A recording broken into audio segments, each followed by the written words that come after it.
Hey BAU besties, I'm Shell and welcome to the show. Today, I'm continuing my series, Profiling the Profilers, where I deep dive into each main character of Criminal Minds.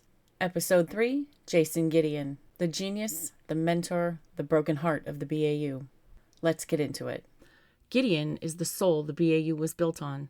A brilliant profiler, a compassionate mentor, and a man whose mind could see into the darkest corners of humanity. But GIdeon's story is not one of triumph. It's one of trauma, of guilt, of a man who gave everything to the job until he had nothing left to give. When Criminal Minds begins, GIdeon is already a legend, a founding profiler, a man whose instincts are unmatched, a mentor to Hotch, a father figure to Reed. He's the BAU's compass, the man who sees what others miss, the one who carries the emotional weight of every case. He doesn't hunt killers. He studies the why, the way other people study weather, watching patterns, pressure systems, the moment something inside the person finally breaks. But GIdeon's gift is also his problem. He doesn't keep a safe distance. He steps close, too close, until the monsters start leaving fingerprints in his mind. And the team feels it, because when GIdeon walks into a room, he's already running the case in his head, and everyone else is trying to keep up. But brilliance comes with a cost. GIdeon's trauma begins before the show even starts.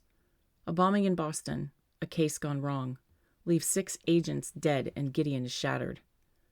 Not just dead on paper, dead because he sent them in, dead because he believed he could predict the next move, and for once he was wrong. They call it medical leave. He calls it exile. Sleep does not come easy, and when it does, it comes loud. Alarms, smoke, faces he can't save. He returns to the BAU a broken man, trying to pretend he's whole. He can still build profiles like blueprints. He can still walk into a crime scene and name a kind of loneliness that lives there. But it takes something away every time, like interest on a debt he never stops paying. This is the wound that defines him. GIdeon's relationship with Reed becomes the emotional core of the early seasons. He teaches him, he guides him, protects him, loves him like a son. With Reed, GIdeon doesn't just teach facts, he teaches survival. How to breathe when the room gets small, how to speak to victims because they matter, how to look at evil without turning it into a spectacle. But love isn't always gentle with him. Sometimes it's pressure, sometimes it's control, because GIdeon believes if he can shape the people around him, then he can keep them alive, and he can't afford to be wrong again. Their bond is one of the most beautiful dynamics in the series, and one of the most devastating when GIdeon leaves. Then comes Frank Brightcroft, one of the most sadistic killers the BAU ever faces. Frank butchers GIdeon's girlfriend Sarah, and GIdeon breaks. Because Frank didn't just take a life, he proved something GIdeon hates admitting. The job can reach through your badge and touch your home. Grief turns him strange, quieter, sharper, like every conversation is happening underwater, and he's the only one holding his breath. He spirals into grief. He isolates. He questions everything. The job, the violence, the cost of profiling. And then he leaves. No goodbye, no explanation, just a note. A few sentences that try to do what he could never do in person. Explain that he's drowning. That staying would make him dangerous, to himself and to the team. And that leaving is the only mercy he has left to offer. GIdeon's absence haunts the BAU.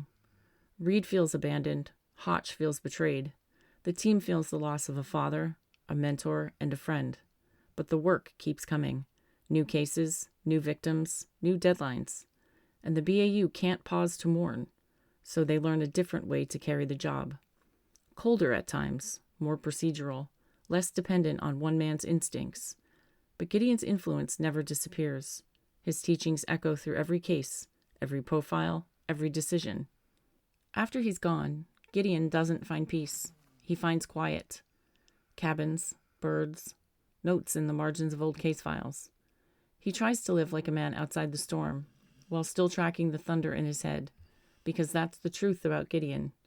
He can walk away from the BAU, but he can't walk away from the work. Even alone, even unofficially, he keeps chasing patterns other people stop seeing. Years later, in Season 10, the BAU learns GIdeon has been murdered while tracking a case alone. It's tragic. It's quiet. It's fitting. A man who lived in darkness, consumed by the work he couldn't walk away from. But his death brings closure, and it brings Reed the chance to finish what Gideon started. Jason GIdeon is not a hero. He's a cautionary story with a badge and a profiler's instinct. A man built for the work and slowly undone by it. He cared too much. He stayed too long. And he never learned how to set that weight down. He's the BAU's original mentor. Brilliant, damaged, and unforgettable. That's my Gideon segment today. If this deep dive was your vibe, do the YouTube things, like and subscribe. Drop a comment with your most Gideon moment. And if you're coming back for episode 3, you're in for a treat. I'll be talking about the sweetheart of the BAU, Jennifer Giroux. JJ if you like. Until then, take care of yourself, and I'll see you in the next one.